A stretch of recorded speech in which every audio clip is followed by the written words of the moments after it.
ऐशो इशरत से सादा ज़िंदगी बेहतर। हज़रत अली रज़ी अल्लाह फरमाते हैं कि हम रसूलुल्लाह सल्लल्लाहु अलैहि वसल्लम के साथ मस्जिद नबवी में बैठे हुए थे कि हज़रत मुसाब बिन उमैर रज़ी अल्लाह आए। उनके जिस्म पर एक चादर के अलावा कोई कपड़ा न था जिस पर चमड़े की पेवंद लगे हुए थे। आप उनकी साबका नाजो नाम वाली ज़िंदगी और आज की इस हस्ता हालत को देखकर रो पड़े।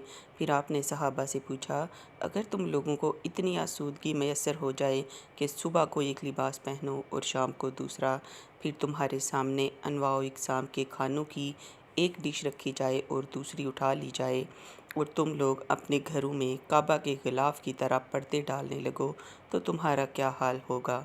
सहाबा ने कहा, या रसूलल्लाह सल्लल्लाहु अलैहि वसल्लम, हम उस वक़्त बेहतर हाल में होंगे क्योंकि इबादत के लिए फ़ारिग होंगे और रोज़ी की फ़िक्र ना होगी।